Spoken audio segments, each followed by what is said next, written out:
Now we'll move on to the next event, which is a panel discussion that will dive even more deeply into the topic of performance-based utility programs. And we're going to discuss one of the key deliverables of the collaborative this past year. As I mentioned before, we did a series of 4 workshops across the country, and to explore how performance-based utility programs can accelerate deep energy retrofits and enhance demand flexibility. And of course, beneficial electrification found its way into the discussions in each and every case. The goal of these workshops was to develop a set of guiding principles on how these programs can accelerate the implementation of active efficiency strategies in an equitable and inclusive manner, including through supporting beneficial electrification and the growth of grid interactive, efficient buildings. These principles, which are entitled the Guiding Principles for Next Generation Performance-Based Utility Program Models, went live at the Active Efficiency Collaborative website this morning. And again, I encourage you to visit the website, which is really a great resource, I think, for the industry and platform for active efficiency. To talk more about the outcomes of these workshops and those guiding principles, we have a terrific panel lined up. Right now, I'm going to introduce our 2 co-chairs of the Collaborative's Performance-Based Utility Programs Working Team, Adam Procell, who's the Chief Strategy Officer at Willdan, and Mike Bushey, who is the Director of Customer Programs and Services from Southern California Edison. I'm going to hand it over to Adam and to Mike, and they'll provide a little background and context, then we can jump right into the panel. So gentlemen, over to you. Thank you, Clay.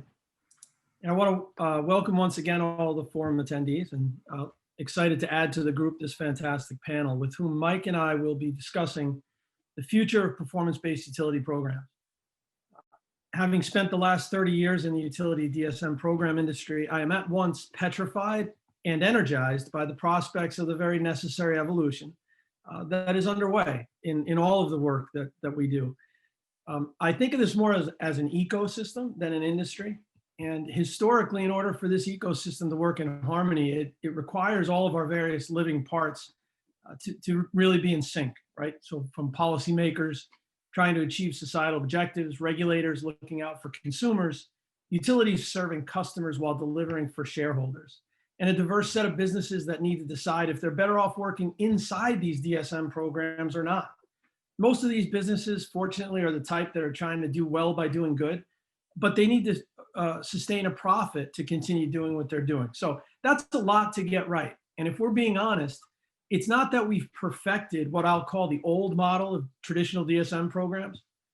We aren't moving on to pay for performance and grid interactive buildings and beneficial electrification, time and location dependent resources, and long-term delivery contracts because we've conquered the challenges facing our ecosystem. We're moving on because we have to. And it needs to be said that over the last several years, and we just heard a great example in this case study, there has been great progress made in silo busting inside of utilities, in combining energy efficiency and DR as an example, comprehensive measures, targeted DSM, and even the beginning of P for performance programs that give us what we're looking for. And that is persistent, reliable grid resources that respond to the needs of the system. We're increasingly asking these utility programs to deliver more valuable resources than they have in the past. For example, more valuable than the anytime, anywhere KWH at discounted realization rates that they've largely delivered in the past. Now, unsurprisingly, these more valuable resources are more expensive to install, operate, and maintain. And yet our ecosystem still struggles with many utility customers to give away energy efficiency. So it is feasible that long-term investments in persistent grid resources will actually be the business of someone other than many of these utility customers. And historically, these resources are invested in by utilities with ratepayer funds. Think about things like distribution infrastructure, feeders, and meters. But of course, the business we're talking about of technology projects on the customer side of that meter, the ones that can deliver these resources, that's the business of myriad contractors, of ESCOs, engineers. And it's really there that this ecosystem needs to evolve and adapt. It's there that this working group began. And with this in mind, we brought together the diverse set of stakeholders that we'll all need to be part of shaping that collective future. So I want to quickly provide a summary of the work of the Active Efficiency Performance-Based Utility Program Working Team this year. In particular, the discussions that were held during a series of 4 workshops this fall, the goal of which was to develop guiding principles for next generation performance-based utility program models, as has been mentioned by Clay. I will start by thanking the Alliance staff, who have done all of the hard work that makes the input of workshop participants valuable and that has made the guiding principles document a reality. We kicked off this group in the first week of March with what seemed like an aggressive timeline at the time to have this document completed by the end of the year. That plan, of course, included a great deal of in-person meetings and workshops. But as you can imagine, no one from this group has met in person since early March. Yet here we are, completed on time and with, frankly, more good input from folks across the DSM ecosystem than I had even hoped for back then. So at these workshops, we discussed major challenges and opportunities for scaling up performance-based utility programs, to accelerate deep energy retrofits and enhance demand flexibility to meet energy equity, economic, and climate goals. First 2 events were both held in September. They were focused on opportunities in New York, co-hosted by the New York Power Authority, NYSERDA, National Grid, and Con Edison. In October, we held a workshop focused on the Midwest region, co-hosted by MEEA. And in November, we held a workshop focused on the Southeast, co-hosted by SEIA. And this one had a particular focus on equity and inclusion in energy efficiency programs. We saw some common threads that ran through each of these regions, but interestingly, at the same time, we found that each region also has unique challenges and opportunities. Each workshop had between 35 and 65 participants, was a mix of utilities, energy service companies, public service commissions, national labs, technology companies, research organizations, federal and state energy offices. Very interactive, I have to say. The polling that we used and the process the team put together gave us a really tremendous input. And that input's been put into the guiding principles. I'd like to hand it off now to my co-chair, Mike Bushey, Southern California Edison, to provide a brief overview of those principles. Thank you, Adam. That was a very good start. I'd also like to just add a few comments that I think you covered. It is very much an ecosystem. And I think we're seeing a lot of changes in that ecosystem. Having the privilege of being part of the Alliance Save Energy and some other groups, you certainly get to see a nationwide view. And I think that's the value that this session will bring, is the nationwide perspective on what's happening in different regions. Certainly we're seeing things in different regions. We're seeing activities with commercial industrial customers that in some cases, in some parts of the regions are opting out. Others are taking a very active role. We're seeing changes certainly on the West Coast, and I'm very familiar with both at the regulator and stakeholder level, really making concentrated efforts to push the design and delivery of energy efficiency to the market, to see how the market will react and have the market, for lack of a better word, start to operate on a pay for performance. And I'll speak on behalf of my colleagues to the north and south of me, Pacific Gas and Electric, the gas company, and San Diego Gas and Electric, in addition to my company, Southern California Edison. We are just wrapping up, I'll say, our first round of going to the market to see what the market can provide with energy efficiency being designed and delivered by market participants. Large firms, small firms taking an active role, going through an RFI and then an RFO type of situation, putting in bids and putting forth their best, most innovative ideas along with pricing and delivery. That means the role of the utility, Southern California Edison in my case, really becomes one more of a program administrator, where we're validating savings, we're ensuring programs are being implemented accurately, efficiently, covering the market sectors. And those changes, I think, will certainly drive a different view of energy efficiency. I mean, we've been in this business 30, some of us 40 years. I think you brought up a very good point about, the model of just give me your kilowatt hours anytime, anywhere is certainly something that we're seeing certainly a change to. Much more targeted with what we now call the duck curve. We need to start looking at programs that can put savings when we need it, exactly where we need it on the grid, both locational and time-wise, and we're going to see more and more of that evolve. That's why these sessions are so valuable, to be able to get a nationwide perspective and be able to provide different viewpoints of what's happening. So it's fantastic we've had these opportunities. Hopefully we'll get some more questions about what's going on in California. I'd be happy to address some of those. I know part of these regional sessions wasn't there, but certainly be great to have a discussion. But we'll want to really focus on what you just covered as far as the workshops, but also I want to provide a brief overview of the guiding principles. There are 10 of them, and they really fell into 4 broad sections. First one started with customer-centered program design.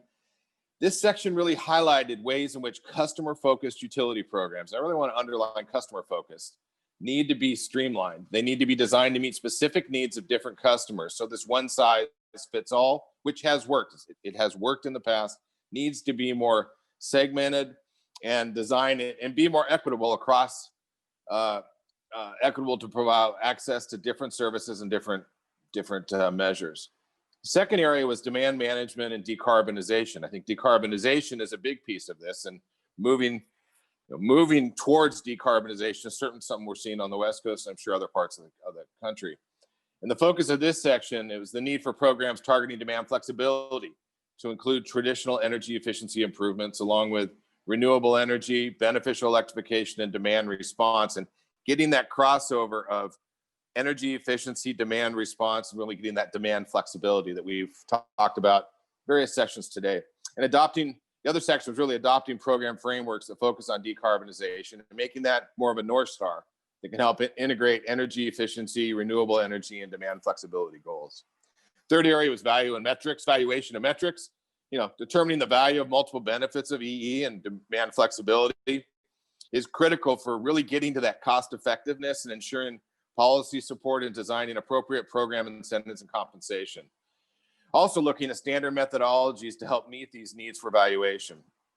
Finally, it was really a focus on market enablers, or how do we enable this market for success? These principles focused on the types of collaboration among regulators, legislators, and other decision makers that can create favorable market conditions. Again, a lot of what we're seeing in California for performance-based utility program. Section also addresses the need for better energy data and actual insights for customers. I think, Adam, along what you covered and what I just did with the guiding principles, we're going to have a great session here with our 3 panelists.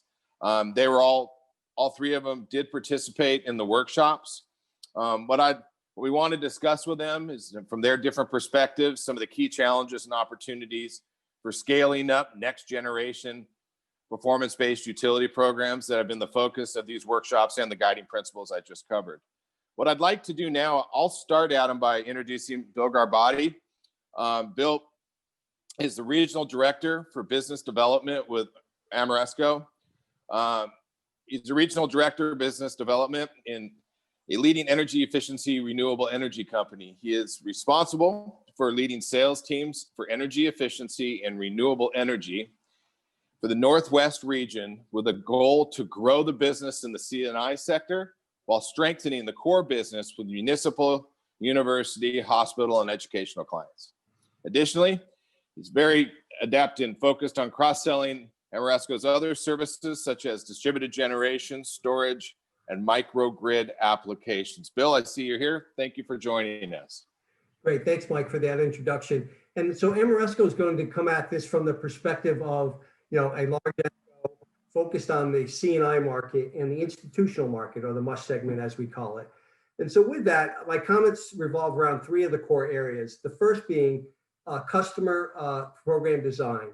And we're going to suggest and recommend a comprehensive approach, one that combines low-hanging fruit. It's always nice to go after that low-hanging fruit and get your quick hits, but with the remaining low-hanging fruit, we really want to help a more comprehensive project address the more expensive and capital-intensive measures to really get true deep energy retrofit over the long term.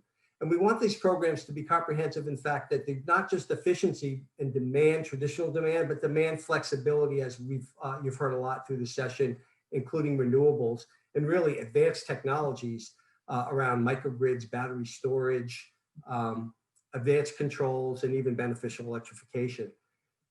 And the other area around comprehensiveness is more innovative financing options beyond the traditional on-bill financing or performance contracting mechanisms and TELPs, Energy as a service is becoming a popular financing mechanism, and CPACE is growing in its opportunity to help the C&I market as well. The other area is valuation and metrics. This kind of gets at M&V, really leveraging traditional M&V with some more advanced opportunities, but while maintaining a cost-benefit ratio so that you're not spending too much time on M&V that takes away from project scope, but really getting to what is needed to justify these programs and, of course, support utility incentives as well. And that alignment of utility support, what their guidelines are with our project measurement and verification efforts. The other thing is, how do you value more of these revenue benefit streams? All right, so we can benefit energy efficiency streams, some demand response. Got to learn how to maybe benefit those in a longer term way versus short term. And how do you value decarbonization? Is that's really the overarching goal, I think, at the end of the day of a lot of these. And then the third area is really market enablers. And we're advocating a collaborative approach. We've heard comments from Mike and Adam about the ecosystem and how do we all work together really versus in silos so that we can leverage, the strengths of our customer base with your incentives to really get at the market and get at some of the harder project opportunities that have been there on the table. State incentive policy and has to be aligned as well with utilities. And then from an equitable standpoint, how might we introduce more credit support to help more projects get funded? And so with that, I'll pass that back to Adam. Thank you, Bill. Appreciate that. And I'd like to get thoughts now from our second panelist, Adam Cooper. Adam is the Senior Director of Research and Strategy at the Edison Electric Institute. He frequently publishes articles and issue briefs that assess how technology, public policy, and customer expectations are shaping what is an increasingly clean and innovative electric power sector. Previously, Adam served on the board of directors for the Midwest Energy Efficiency Alliance and the executive leadership group of the State Energy Efficiency Action Network. Prior to EEI, he was at the Center for Automotive Research, as well as the White House Office of Management and Budget's Energy Branch. Adam holds a master's in public policy from the University of Michigan and a BA in economics and history from Brandeis University. Without further ado, Adam, please. Thank you, Adam, and Mike and the Alliance for organizing this session. So yeah, I've had a really great fun privilege to be in the workshops, to engage in the discussion. I think it's timely. It's the right time to have this discussion around transitioning efficiency programs to something that's a little bit more, I'd say, dynamic, something that is ideally more equitable and inclusive of all customer types. So my comments today are going to focus mostly on the residential customer and what this model of, basically moving from mostly an incentive-based model to more of a performance-based model may look like for the residential customer. And also some of the, I guess I'd say some of the investments that still need to be made to fully realize the opportunity. So the workshops and the guiding principles did a really good job of, addressing, how do we, one, get more engagement and improve the experience with customers who engage in efficiency programs or active efficiency programs. How do we leverage data to better target and deliver these programs that some have yet to be developed too. We have to think about moving from just let's say a replacement of equipment to something that may be a little bit more comprehensive. So it would be an efficiency service, perhaps combined with some sort of rate plan or some sort of bill assurance plan, and some sort of feedback loop with the customer to inform them of their performance of their engagements in these programs. So there's this is new terrain for the residential customer. I think that's kind of one thing that differs from what Bill was mentioning in the C&I space is the C&I or the MUSH market. They're a little bit ahead of, I think, both the design and delivery of these these more active, efficient, performance-based programs. Some of the key enablers in terms of infrastructure and investments is certainly, I'm a big advocate of smart meters. I don't know if you've ever heard of me talking about smart meters, I would do a report every year, count the meters, develop an example of use cases, both customer side and operational side. And really, we need to get the metering technology in place at every customer site for this, these opportunities to be achieved. So that's just one sort of thing to be flagged, that was flagged in the principles. It's important. It's really a fundamental piece of how we move from, let's say, evaluation from an end of year perspective to more real-time evaluation, and that could real-time, you could define it as near real-time, after a day, after a week, however you want to kind of measure and ideally, compensate both your contractor community and maybe your actual residential participants. The other thing that I think is foundational for engaging the residential market is a discussion with the regulatory community and moving forward with metrics that move beyond KW or KWH, benefits to something that's maybe aligned more with decarbonization efforts, maybe customer satisfaction. There's a lot of metrics that could be developed, potentially need to be developed, that aren't quite there yet, and there needs to be a process amongst this ecosystem to move in that direction. There's a lot of, I think, really good thought and work from the principals. If we're looking to shift, shape, and shrink, energy over time in different segments, there needs to be, some fundamental investments in the metering, some changes in the metrics, and also some use of data to better deliver to the residential customer. I just want to, touch on those three points, and then I look forward to the discussion.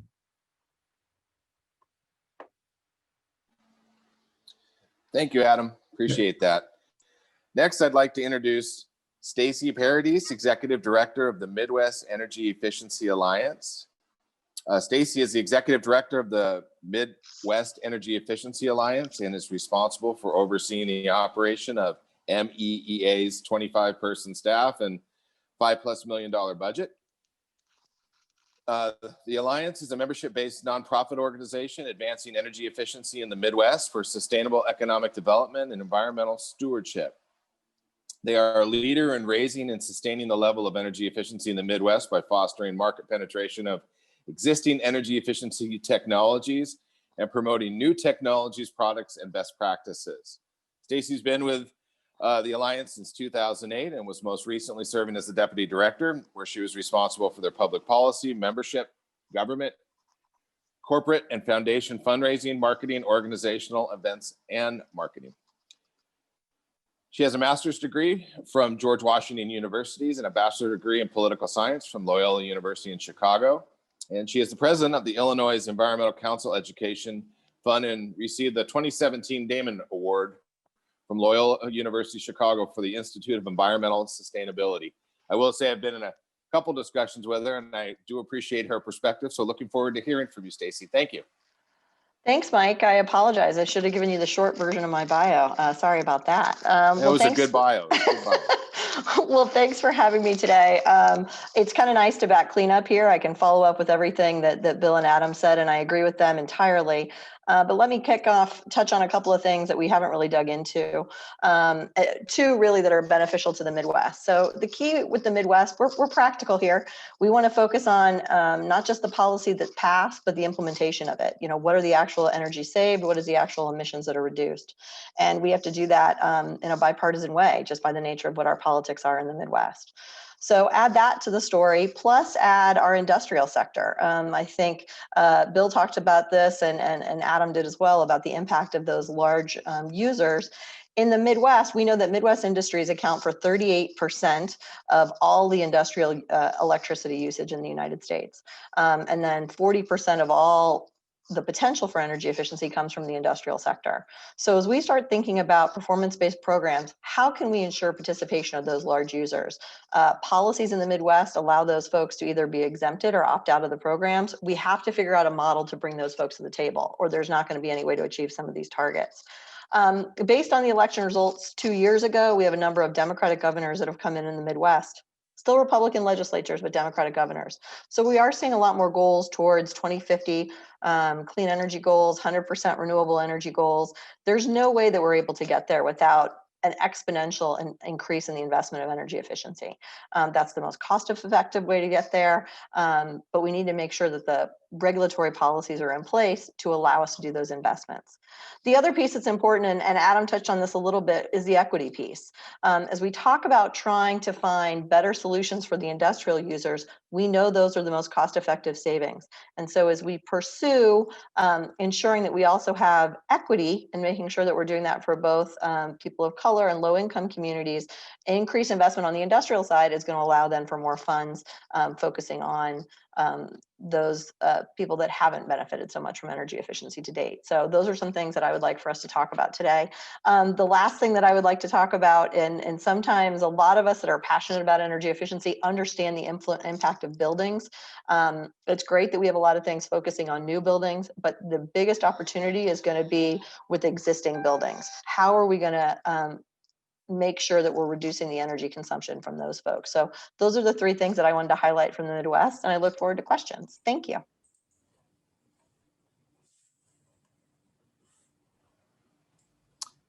Thanks, Stacey. I think now what we're going to do is we're going to look for, start addressing some questions. Adam, I did see one, I think that came up regarding some credit participation. Should I go ahead and take that one, do you think, or?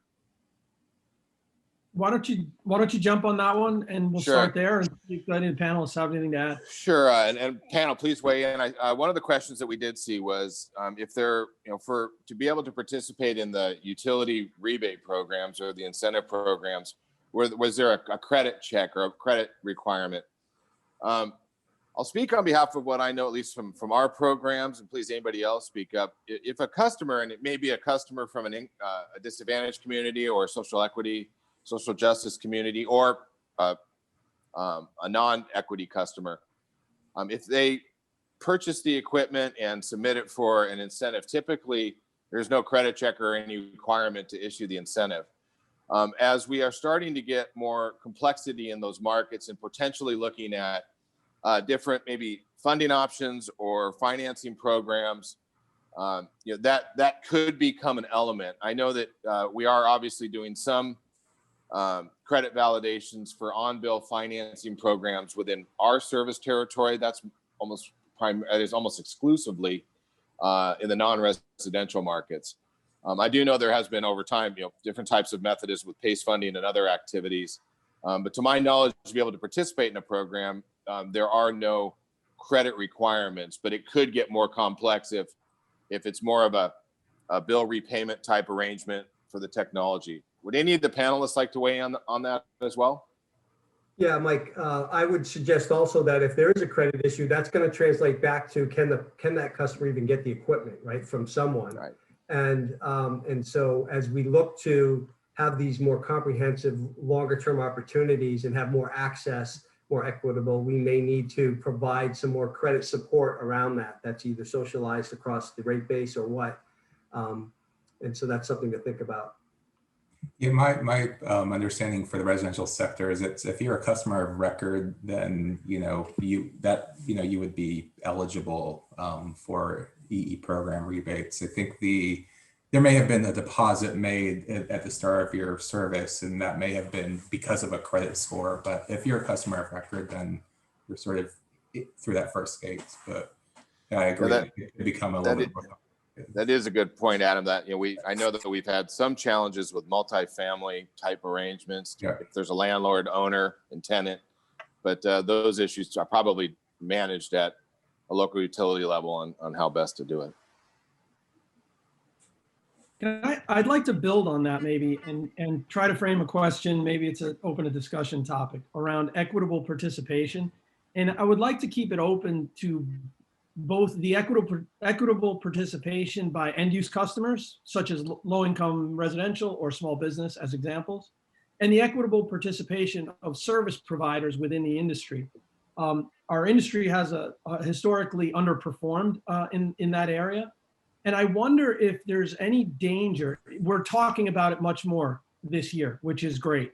But I wonder if there's any danger as these programs evolve to be more complex, higher risk, longer term contracts. Does the long-term performance of the measures, that nature of it, hurt the ability to increase participation? And does the fact that maybe the prime bidders on contracts to provide these resources will be larger companies? Is it going to get even harder to get down to where a small business or a minority-owned business can participate? I wonder if there's any thoughts on that. Sure, I can jump in first, just based on activities that we've had here in the Midwest. This has in particular been a big focus in Illinois and in Michigan, but it's growing in a number of states, obviously, based on the statute that puts energy efficiency in place. And you're exactly right. Part of what is really needed if we want to grow and diversify the businesses that are providing energy efficiency services is there an incubation period? Is there a certain percentage of folks that are going to be involved? But we need to make sure that we're setting up those companies to succeed and not to fail. And I think that's one of the bigger challenges that we're running out into right now, because how are we going to fund that piece of it?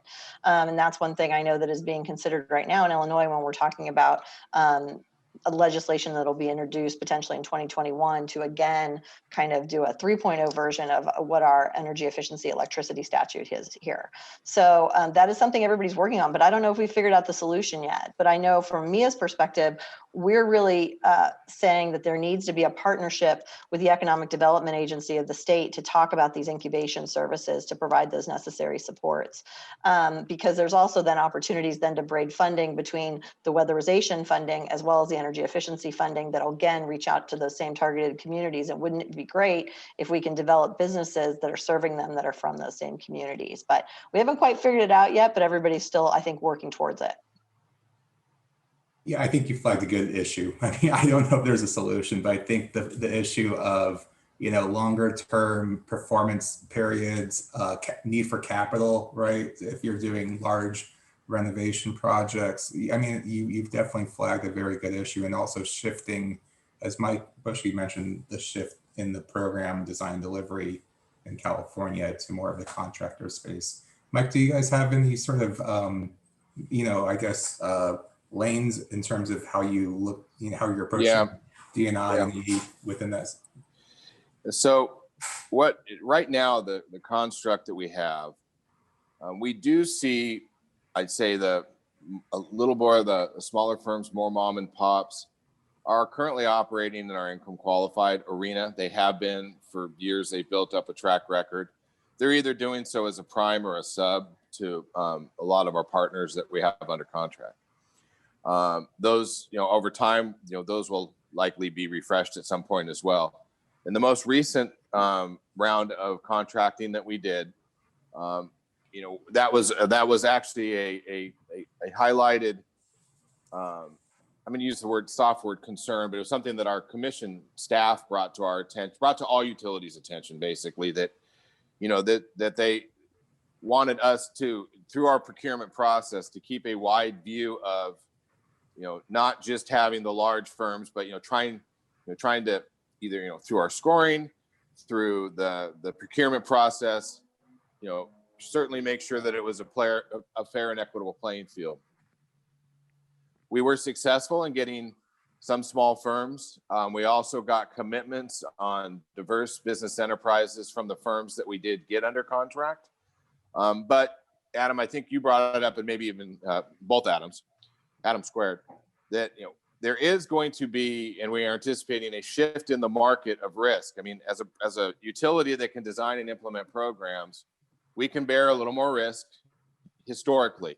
As we're pushing that portfolio out to the market, some of the market risk that the utility was bearing now does, just by definition, get pushed to the market for the design of the program performance, and the delivery of energy savings. And so with that, there has to be some recognition that how much risk can the market bear. And fortunately, we have a number, along with the other utilities in California. We are going to be having additional solicitations for the public sector, for water, for agriculture, and others, and even some other statewide program attributes in HVAC, lighting, emerging technologies, and others that will provide additional opportunities for more diverse firms, smaller firms to get into the act. So the other thing, just to close with, some of the firms who originally had bid found that their niche may be better to not be the program program design and implementer, but remain in their aspects of their evaluation piece or their niche program piece for other statewide programs versus taking on a program of their own. Apologize for the long answer, but there is a lot of stuff there that I think is real relevant. I could just add that at the utility community solar level, they have figured out a way to support the low moderate income community through either the utility socializing that responsibility, or like in Maryland, there's a group called Climate Access Fund who received a grant from the Maryland Energy Authority to basically take on some of that debt risk. I mean, some of that receivable risk in the beginning part of the solar project when you're going to probably get some churn around that. So it's really maybe modeling some of that and trying to give access, but find a way to use grants or the utility to, quite frankly, socialize some of this risk. Great, Bill, thank you. At the risk of running out of time, maybe try to open up one more topic here, and maybe start with Adam and build off some of your smart meter thoughts. The idea of a tariff for energy efficiency historically, I think, has always been a good way to frame and encourage participation. Kind of a tariff for the megawatt, let's say. Right. Now that it's getting even more complex, what role do you see for utility rate design, time of use, real-time pricing, in trying to help us to enable this world that we're all talking about moving toward? Yeah, I think that I mean, you need the meter, right, to measure, right? It's also a billing system and it's a measuring system. But we're trying to really be having a truly flexible, responsive set of customers that have demand side be truly flexible and responsive. You need a price signal or some sort of automation or something. And whether that's a TOU, whether that is maybe for some customers more towards real-time pricing or ISO RTO pricing, there needs to be some movement in that direction. But I think we also have to recognize that some customers are very happy with the rate that they have right now. They may want more stability in a flat bill versus a flat rate.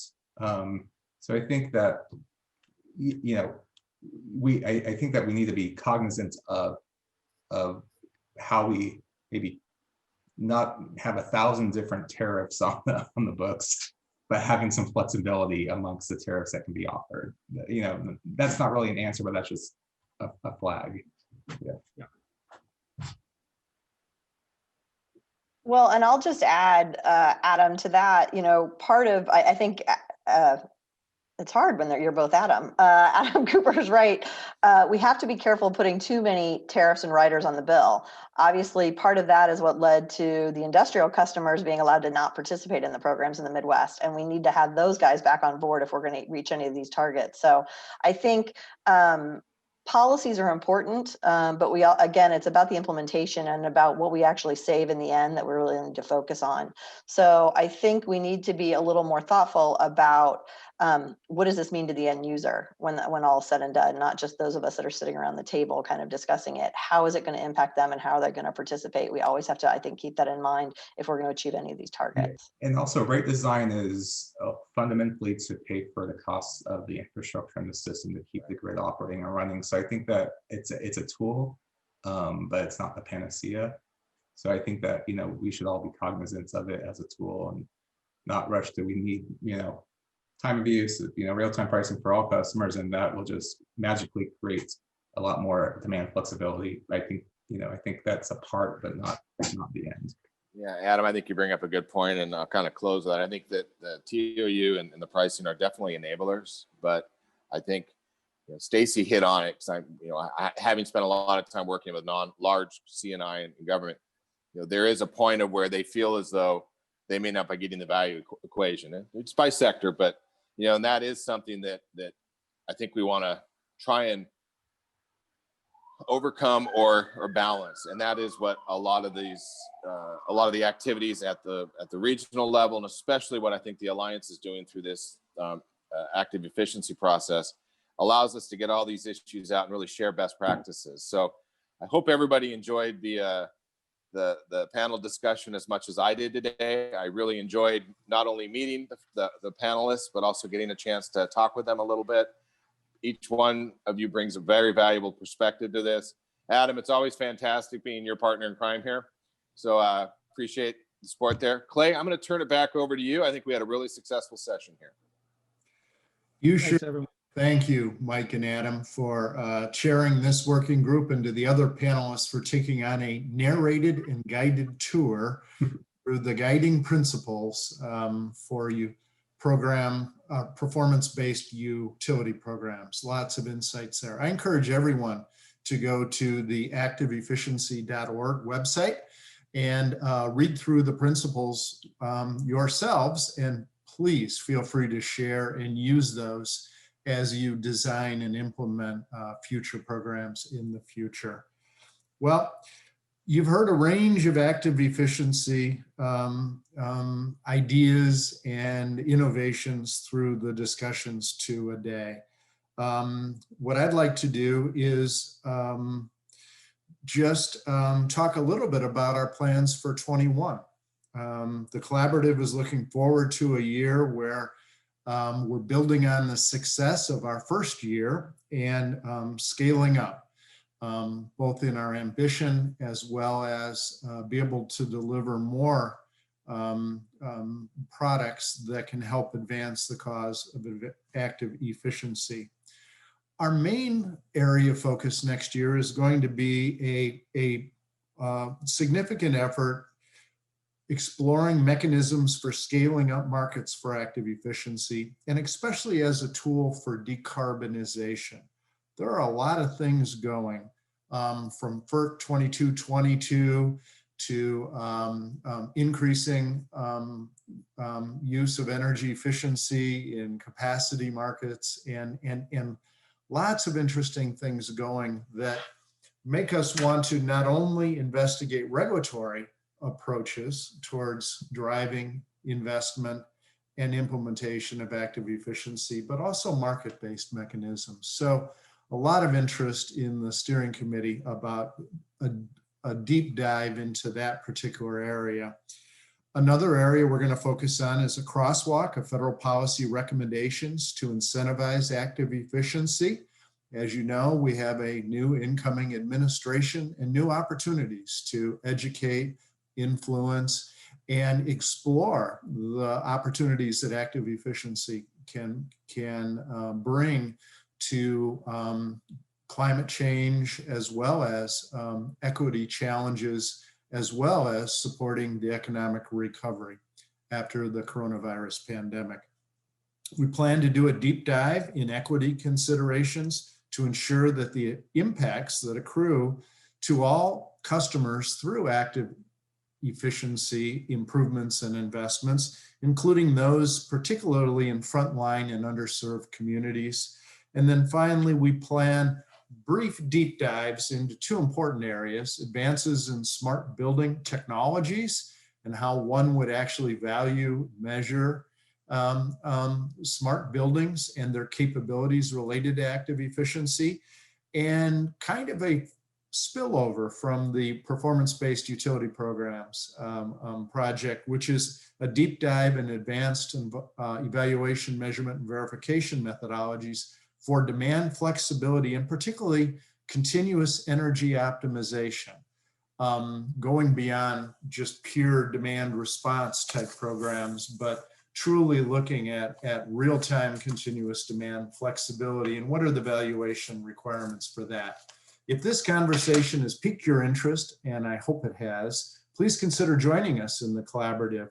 You can contact Michael-Ann Scarbo. Her contact information is flowing into the chat box as I speak, and please strike up a conversation with us. We'd love to know of your interest and love to have you participate in the Active Efficiency Collaborative activities next year. Don't forget to visit activeefficiency.org to see the great new website, as well as the digital deliverables, which are held there.